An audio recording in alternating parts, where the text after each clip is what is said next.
Okay, just hold. ನಾನು ನಿಮ್ಮನ್ನ ಮತ್ತೆ ಮಾತನಾಡಿಸ್ತೀನಿ ಸತೀಶ್. ರಾಜ್ಯಪಾಲರ ಎದುರು ಎಡವಟ್ಟು ಮಾಡಿಕೊಂಡ್ರ ವಿಜಯ್ ಅನ್ನೋ ಪ್ರಶ್ನೆ. ಯಾವ ರೀತಿಯಾಗಿ ಎಡವಟ್ಟು ಮಾಡಿಕೊಂಡ್ರು ಹಾಗಾದ್ರೆ ವಿಜಯ್? ಕಾಂಗ್ರೆಸ್ ಬೆಂಬಲ ಪತ್ರವನ್ನ ರಾಜ್ಯಪಾಲರಿಗೆ ಕೊಡ್ಲಿಲ್ವಾ ವಿಜಯ್ ಅವರು? ರಾಜ್ಯಪಾಲರಿಗೆ ಕೇವಲ ಮೌಖಿಕ ಮಾಹಿತಿಯನ್ನ ನೀಡಿದ್ದಾರೆ ವಿಜಯ್ ಅಂತ ಹೇಳಲಾಗ್ತಾ ಇದೆ.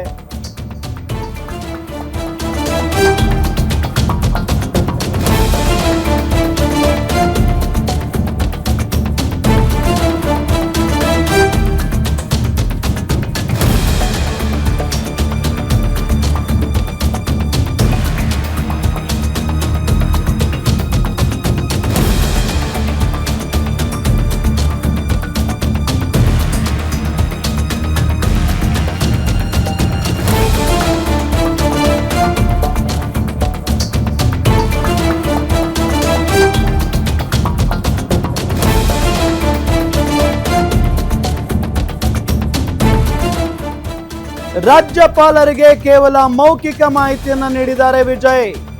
ಇದೇ ಕಾರಣಕ್ಕಾಗಿ ವಿಜಯ್ ವಿರುದ್ಧ ಸಿಟ್ಟಾಗ್ಬಿಟ್ರ ರಾಜ್ಯಪಾಲರು ಅನ್ನೋ ಪ್ರಶ್ನೆ. ರಾಜ್ಯಪಾಲರು ಎಲ್ಲ 118 ಶಾಸಕರ ಬೆಂಬಲ ಪತ್ರ ಕೇಳಿದ್ದು ಇದೇ ಕಾರಣಕ್ಕೆ. ಕೇವಲ ಮೌಖಿಕವಾಗಿ, ಸರ್ ನಮ್ಮ ಹತ್ರ 118 ಶಾಸಕರ ಬಲ ಇದೆ, ನಾವು ಸರ್ಕಾರ ರಚನೆ ಮಾಡಬೇಕು ಅಂತ ಹೇಳಿ ಹಕ್ಕುಮಂಡನೆ ಮಾಡ್ತಾರೆ, ಅವಕಾಶವನ್ನ ಕೇಳ್ತಾರೆ ವಿಜಯ್ ಅವರು ಮೌಖಿಕವಾಗಿ ಅಂತ ಹೇಳಲಾಗ್ತಾ ಇದೆ. ಬಟ್ ಕಾಂಗ್ರೆಸ್ ಬೆಂಬಲ ಪತ್ರವನ್ನ ರಾಜ್ಯಪಾಲರಿಗೆ ಕೊಟ್ಟಿಲ್ಲ ವಿಜಯ್ ಅವರು ಅಂತ ಹೇಳಲಾಗ್ತಾ ಇದೆ. ಹಾಗಾಗಿನೇ ರಾಜ್ಯಪಾಲರು ಇಲ್ಲಿ ಗರಂ ಆಗಿರೋದು. ಸೊ ಬಹುಮತ ಸಾಬೀತುಪಡಿಸುವ ನಿಟ್ಟಿನಲ್ಲಿ ಎಷ್ಟಿದೆ ನಿಮ್ಮ ಸಂಖ್ಯೆ ಅಂತ ಕೇಳಿದ್ದಾರೆ. MLA ಗಳ ಸಂಖ್ಯೆ ಎಷ್ಟಿದೆ ಅಂತ ಕೇಳಿದ್ದಾರೆ. ಸತೀಶ್, ಇದು ಇಂಟ್ರೆಸ್ಟಿಂಗ್ ಬೆಳವಣಿಗೆ. ರಾಜ್ಯಪಾಲರನ್ನ ಭೇಟಿ ಮಾಡೋದಕ್ಕಂತ ಹೋದಂತ ಸಂದರ್ಭದಲ್ಲಿ ಕೇವಲ ಮೌಖಿಕವಾಗಿ ಮಾತ್ರ ಹೇಳಿದಾರಂತೆ, ನಮ್ಮ ಬಳಿ ಇಷ್ಟು ಜನ ಶಾಸಕರಿದ್ದಾರೆ ಅಂತ ಹೇಳಿ. ಯಾಕಿರ್ಬೋದು? ಎಸ್ ರಾಮ್, ಇದು ಕೂಡ ಇಂಟ್ರೆಸ್ಟಿಂಗು. ವಿಜಯ್ ಅವರ ನಡೆ ನಮಗಿನ್ನೂ ಅನಿಸ್ತಾ ಇದೆ ಹೊಸಬರು ವಿಜಯ್ ಪಾಲಿಟಿಕ್ಸ್ಗೆ ಅಷ್ಟು ಪಾಲಿಟಿಕ್ಸ್ ಗೊತ್ತಿಲ್ಲ ಅಂತ ಎಲ್ಲರೂ ಚರ್ಚೆ ಮಾಡ್ತಿದ್ವಿ. ಬಟ್ ವಿಜಯ್ ಅವರ ಈ ನಡೆ ಇದೆಯಲ್ಲ, ಕಾದು ನೋಡುವ ತಂತ್ರ. ಈಗಾಗಲೇ ಕಾಂಗ್ರೆಸ್ ತಮ್ಮ ಸಂಪೂರ್ಣವಾದ ಬೆಂಬಲವನ್ನು ವಿಜಯ್ಗೆ ಘೋಷಣೆ ಮಾಡಾಗಿದೆ. TVKಗೆ ಬೆಂಬಲ ಪತ್ರವನ್ನು ಕೂಡ ಕೊಟ್ಟಾಗಿದೆ. ನಾವು ನಿಮ್ಮ ಜೊತೆ ಇರ್ತೀವಿ, ನೀವು ಸರ್ಕಾರ ರಚನೆ ಮಾಡಿ, ನಮ್ಮ 5 ಶಾಸಕರು ನಿಮ್ಮ ಜೊತೆ ಇರ್ತಾರೆ ಅಂತ ಕಾಂಗ್ರೆಸ್ ಅಧಿಕೃತವಾಗಿ ಹೇಳಿದೆ. ಆದರೆ ಇಷ್ಟೆಲ್ಲ ಆದರೂ ಕೂಡ ವಿಜಯ್ ರಾಜ್ಯಪಾಲರ ಬಳಿಗೆ ಏನು ಸರ್ಕಾರ ರಚನೆ ಹಕ್ಕುಮಂಡನೆಗೆ ಹೋಗಿದ್ರು, ಈ ಸಂದರ್ಭದಲ್ಲಿ ನಮ್ಮ ಜೊತೆ 118 ಶಾಸಕರ ಬಲ ನಮಗಿದೆ, ನಮ್ಮದೇ ಒಂದು 108 ಇದೆ, ಒಂದು ರಾಜೀನಾಮೆ ಕೊಟ್ಟು 107 ಆಗುತ್ತೆ. ಬಟ್ ಮತ್ತೆ ಅದು ನಾವು ಗೆಲ್ತೀವಿ. ಒಟ್ಟಲ್ಲಿ 107 ಅಂದ್ಕೊಂಡ್ರು ಉಳಿದಂತಹ 11 ಶಾಸಕರ ಬಲ ನಮಗಿದೆ. ಕಾಂಗ್ರೆಸ್ ಪಾರ್ಟಿ ಸೇರಿದಂತೆ ಕೆಲವೊಂದಿಷ್ಟು ಪಾರ್ಟಿಗಳ ಜೊತೆ ಮಾತನಾಡಿದ್ದೇವೆ. ಅದು ನಾವು ವಿಶ್ವಾಸ ಮತ ಯಾಚನೆ ಸಂದರ್ಭದಲ್ಲಿ ನಾವು ನಮ್ಮ ಒಂದು ಬಹುಮತವನ್ನು ಸಾಬೀತುಪಡಿಸ್ತೇವೆ, ನಮಗೆ ಸರ್ಕಾರ ರಚನೆಗೆ ಅವಕಾಶ ಕೊಡಿ ಅಂತ ವಿಜಯ್ ಮೌಖಿಕವಾಗಿ ಮಾತಿನಲ್ಲಿ ಮನವಿಯನ್ನು ಮಾಡಿಕೊಂಡಿದ್ದಾರೆ. ಆದರೆ ಪತ್ರ ಮುಖೇನ ಯಾವುದೇ ರೀತಿಯ ಮಾಹಿತಿಯನ್ನು ಕೊಟ್ಟಿಲ್ಲ ಅನ್ನೋ ಒಂದು ಮಾಹಿತಿ ಬರ್ತಾ ಇದೆ.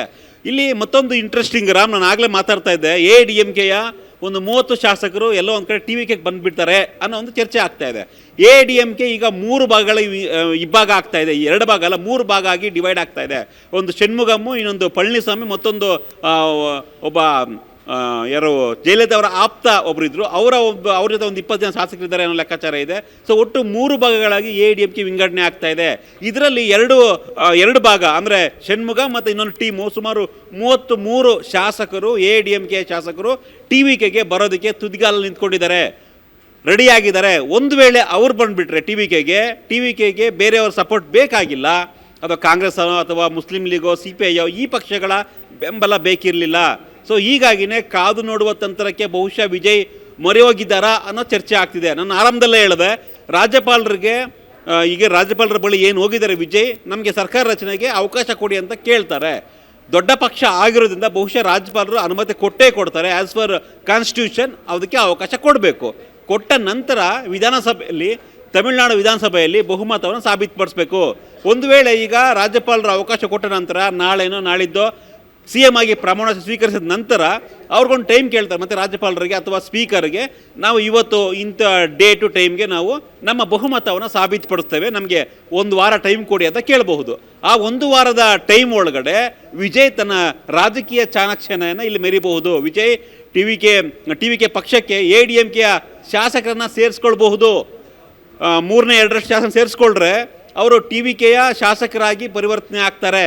ಅಥವಾ ಈಗ CPIನ 4 ಜನ ಶಾಸಕರಾಗಿರ್ಬೋದು, ಆಮೇಲೆ ಮುಸ್ಲಿಂ ಲೀಗ್ನ ಒಬ್ಬರು ಶಾಸಕರಾಗಿರ್ಬೋದು, ಅವರು ಆ ಪಕ್ಷದ ಶಾಸಕರಾಗಿ ಬೆಂಬಲ ಕೊಡೋದಕ್ಕಿಂತ ಹೆಚ್ಚಾಗಿ ಅವರೇ ನಮ್ಮ ಜೊತೆ ವಿಲೀನ ಆದರೆ ಬೆಟರು ಅನ್ನೋ ಲೆಕ್ಕಾಚಾರದಲ್ಲಿ ವಿಜಯ್ ಇದ್ದಂತೆ ಕಾಣಿಸ್ತಾ ಇದೆ ರಾಮ್. ಹೀಗಾಗಿನೇ ಅವರು ನಮಗೆ ಕಾಂಗ್ರೆಸ್ ಸಪೋರ್ಟ್ ಇದೆ ಅನ್ನೋದನ್ನ ಮೌಖಿಕವಾಗಿ ಹೇಳಿದ್ದಾರೆ ಹೊರತು ಪತ್ರ ಮುಖೇನ ಕೊಟ್ಟಿಲ್ಲ ಅನ್ನೋದ್ರ ಬಗ್ಗೆ ಚರ್ಚೆ ಆಗ್ತಾ ಇದೆ. ಒಂದು ರೀತಿ ಸಿನಿಮಾ ಥರ ಥ್ರಿಲ್ಲಿಂಗ್ ಆಗ್ತಾ ಇದೆ ರಾಜಕಾರಣ, ತಮಿಳ್ನಾಡು ರಾಜಕಾರಣ ರಾಮ್.